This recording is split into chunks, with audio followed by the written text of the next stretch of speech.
Bismillahirrahmanirrahim. Assalamualaikum warahmatullahi wabarakatuh Ananda semua. Waalaikumsalam warahmatullahi wabarakatuh, Bu. Sebelum kita memulai pembelajaran kita pada hari ini, marilah kita berdoa menurut kepercayaan kita masing-masing. Berdoa mulai.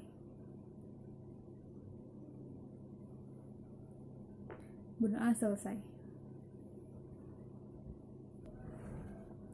Baiklah, Ananda semua, apakah sudah siap untuk menerima pembelajaran pada hari ini?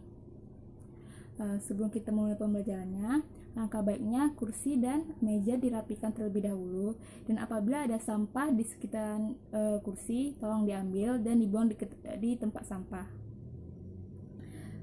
Selanjutnya, sebelum kita mulai, Ibu akan mengecek kehadiran Ananda. Apakah ada yang tidak hadir pada pagi hari ini? Hadir semua ya, semuanya. Alhamdulillahirrahmanirrahim. Baiklah, pada pertemuan sebelumnya kita telah mempelajari tentang sifat fisik dari si benzen. Nah, siapa yang bisa menjelaskan kembali bagaimana sifat fisik dari benzen tersebut? Nadia, Bu.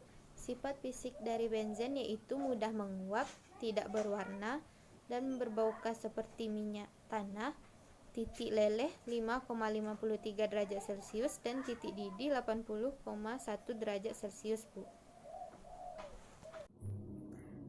Benar sekali ya Nadia. Selanjutnya Ibu ingin bertanya kembali, kenapa ikatan benzen itu sangat stabil? Ada yang bisa menjawabnya? Saya, Bu. Baiklah, terima kasih Ibu dan teman-teman. Saya Dina Rosanti akan mencoba menjawab pertanyaan Ibu mengenai kenapa ikatan dalam benzena sangat stabil. Menurut saya, hal ini dikarenakan adanya ikatan rangkap yang berselang-seling membentuk cincin dan beresonansi, di mana adanya resonansi inilah ikatan dalam benzena menjadi sangat stabil, Bu. Terima kasih. Assalamualaikum warahmatullahi wabarakatuh. Benar sekali ya jawaban dari Dinar. Selanjutnya pertanyaan terakhir.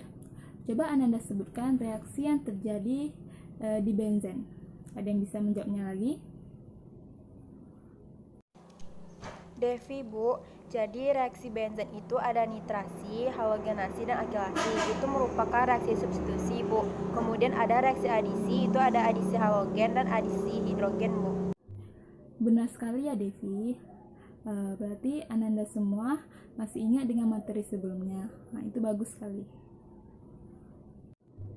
Baiklah Ananda, coba perhatikan gambar yang Ibu tampilkan di slide ini.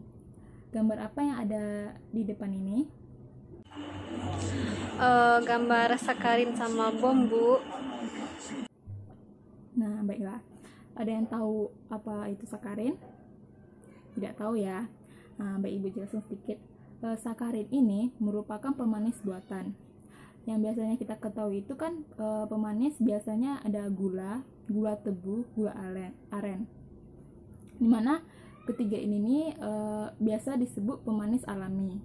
Ternyata ada juga pemanis buatannya atau sintesis. Dimana tidak sembarang pemanis buatan yang dapat kita konsumsi, harus ada izin dari Departemen Kesehatannya. Nah, salah satu pemanis buatan yang diizinkan oleh Departemen Kesehatan itu salah satunya adalah sakarin. Dimana sakarin ini 800 lebih manis daripada gula tebu. Selanjutnya bom. Biasanya kita ketahui bom ini sebagai bahan peledak kan.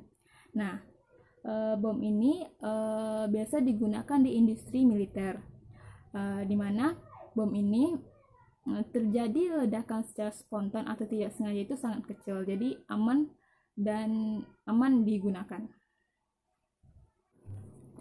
Nah, dua contoh ini merupakan salah satu contoh dari kegunaan benzen dan turunannya.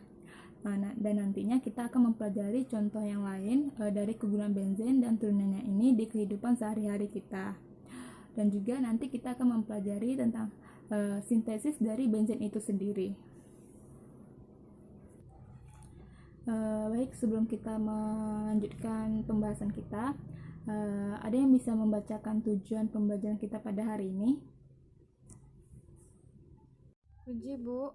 Tujuan pembelajaran kita hari ini yaitu siswa mampu menganalisis sintesis dan kegunaan benzen serta turunannya dengan metode diskusi kelompok dengan baik dan benar, Bu. Terima kasih kepada Puji. Sebelum kita memulai pembelajarannya, Ibu akan membagi Ananda menjadi 3 kelompok. Kelompok 1 Dinar dengan Wiwin, kelompok 2 Puji dengan Nadia, kelompok 3 Inta dengan Devi. Dan Ibu akan membagikan LKPD dan bahan ajarnya yang akan dikerjakan nanti setelah Ibu menjelaskan materinya. Nah, ini pokok pembahasan kita yang akan kita pelajari pada hari ini, dimana yang pertama ada kegunaan benzen dan turunannya, dan kedua sintesis dari benzen. Baiklah Nanda, coba perhatikan gambar yang Ibu tampilkan di slide ini. Gambar apa yang ada di depan ini? Saya, Bu. Gambar yang pertama itu gambar teh kemasan, gambar yang kedua teh yang dibuat sendiri, dan gambar yang ketiga itu gambar bom, Bu. Benar ya Puji. Sekarang coba Ananda perhatikan dulu gambar teh kemasan dengan teh yang dibuat sendiri. Apa sih perbedaan dari dua teh ini? Ada yang tahu? Tidak ya? Nah, Ibu nanya sekarang. Teh yang kita buat sendiri ini, apabila kita buat pada pagi harinya dan masih ada teh itu pada sore hari, kita cicipi pada sore hari saat itu, kenapa rasanya sedikit masam, berbeda rasanya pada saat kita minum di pagi hari. Nah, kenapa teh kemasan ini kita minum pada pagi harinya rasanya tetap sama atau rasa manisnya tetap sama pada sore harinya saat kita cicipi? Ada kandungan apa di teh kemasan ini sehingga rasanya tidak berubah? Ada yang tahu? Ada pengawet, Bu. Nah, benar sekali ya Devi, di mana teh kemasan ini dia ada pengawetnya. Nah, apa sih nama pengawet yang terkandung di dalam teh kemasan ini? Yaitu asam benzoat, di mana asam benzoat ini merupakan senyawa turunan dari benzen. Di mana kalau kita mencampurkan makanan atau minuman dengan asam benzoat ini, maka minuman dan makanan itu akan bertahan lama. Nah, sekarang Ibu ingin bertanya lagi kepada Ananda untuk dua gambar ini. Kenapa saat kita meminum teh yang kita buat sendiri ini, rasa manisnya itu cepat hilang di tenggorokan kita, tidak lengket di tenggorokan kita, kayak gitu. Dan saat kita meminum teh kemasan ini, kenapa saat kita meminumnya itu rasa manisnya itu lengket di tenggorokan kita, bertahan berapa saat di tenggorokan kita rasa manisnya itu? Kenapa seperti itu? Karena di teh kemasan mengandung pemanis buatan, Bu. Ya, benar sekali ya Nadia, di mana di dalam teh kemasan ini dia ada pemanis buatannya, di mana pemanis buatan ini merupakan senyawa turunan dari benzen, di mana rasa manis dari pemanis buatan ini lebih tajam daripada pemanis alami. Apa sih nama senyawa dari pemanis buatan yang kita gunakan di sini? Yaitu sakarin. Yang Ibu jelaskan sebelumnya, sakarin itu dia pemanis buatan yang diizinkan oleh Departemen Kesehatan. Selanjutnya, kegunaan lain dari sakarin ini bisa di pengolahan minuman yogurt, pada pembuatan es krim, permen karet, dan permen. Nah, gambar terakhir yang bisa Nanda lihat di sini ada gambar bom. Yang Ibu bilang sebelumnya, bom ini yang kita ketahui kan sebagai bahan peledak untuk meledakkan sesuatu yang biasa digunakan di dunia militer. Ternyata bahan baku pembuatan bom ini merupakan senyawa turunan dari benzen, yang mana namanya itu toluen. Di mana toluen ini merupakan sangat berbahaya bagi kesehatan kita, Dimana saat kita menghirup dari toluen ini, gejala awal yang kita timbulkan itu nantinya ada sakit kepala, pusing, kebingungan, dan bisa mempengaruhi sistem saraf kita. Dan lebih parahnya lagi, dia akan mengakibatkan kematian. Nah, dari ketiga senyawa yang tadi Ibu sebutkan, yang pertama yaitu asam benzoat, sakarin, dan toluen yang merupakan senyawa turunan dari benzen, ada nggak yang kepikiran bagaimana sih pembuatan atau sintesis dari benzen itu sendiri? Tidak tahu ya. Untuk mencari tahunya, Anda kerjakan LKPD yang Ibu berikan tadi dengan membaca bahan ajar yang Ibu berikan juga, dan dari buku paket yang Anda punya, dan boleh juga dari internet. Ibu beri waktu 15 menit untuk mengerjakannya, berdiskusi dengan teman sekelompok yang Ibu bentuk tadi.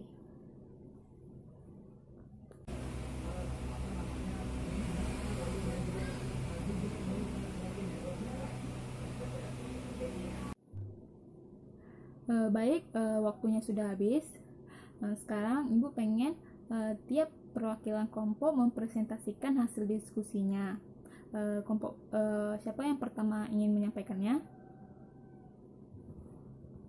Saya Bu, paracetamol itu sebagai obat pereda seperti pengurang demam. Kalau aspirin itu kegunaannya sebagai obat pereda rasa sakit. Kalau anilina itu kegunaannya sebagai bahan baku industri farmasi Bu. Nah, kalau untuk asam benzoat kegunaannya itu yaitu bahan baku pengawet. Sedangkan asam salisilat itu digunakan untuk obat penyakit kulit Bu. Nah, ada yang berbeda jawabannya dengan yang disampaikan Wiwin? Tidak ada. Benar ya jawaban dari Wiwin. Terima kasih kepada Wiwin. Selanjutnya untuk pertanyaan nomor 2, kelompok siapa lagi? Jadi reaksi antara fenol dengan logam seng adalah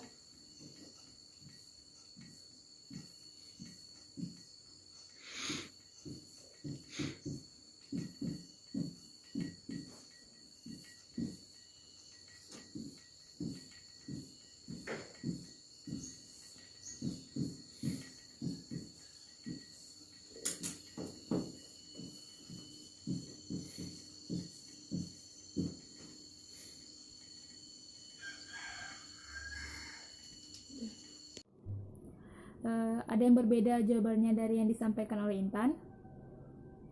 Tidak ada ya. Benar ya jawaban yang disampaikan oleh Intan.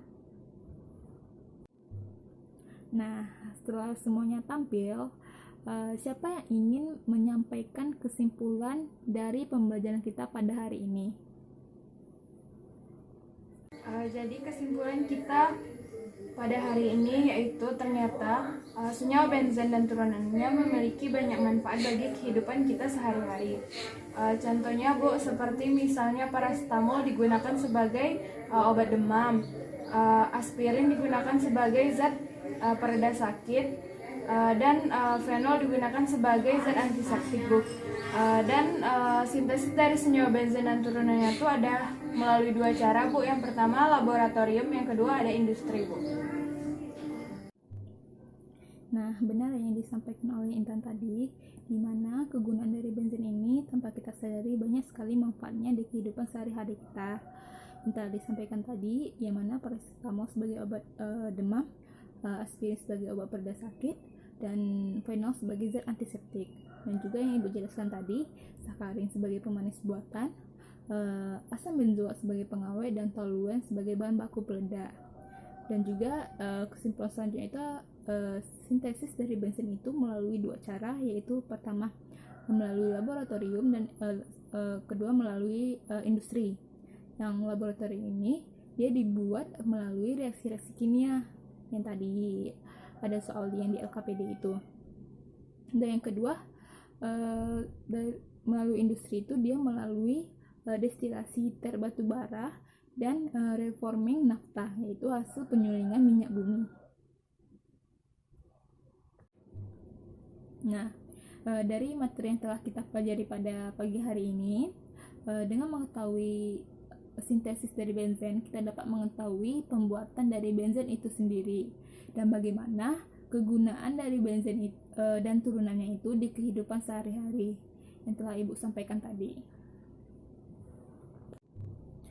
Nah, sekarang untuk mengetahui seberapa paham Ananda dalam materi yang Ibu sampaikan tadi, Ibu akan memberikan kuis yang Ananda kerjakan sekarang. Ibu beri waktu 10 menit dan nanti dikumpulkan ke ketua kelasnya. Nah, bagaimana pembelajaran kita pada hari ini? Apakah menyenangkan? Apakah mudah dimengerti materinya pada pagi hari ini? Pastinya mengerti dong, karena materi pada pagi hari ini ada kaitannya dengan kehidupan sehari-hari kita, sehingga mudah untuk memahaminya. Sekarang untuk minggu depan, materi yang akan kita pelajari yaitu makromolekul. Dibaca dulu materinya, selanjutnya kerjakan latihannya nomor 1-10 di buku Unggul Sudarmo. Baik, sekian pembelajaran pada pagi hari ini. Untuk mengakhirinya kita baca hamdalah. Alhamdulillahirabbil alamin. Ibu tutup. Wassalamualaikum warahmatullahi wabarakatuh.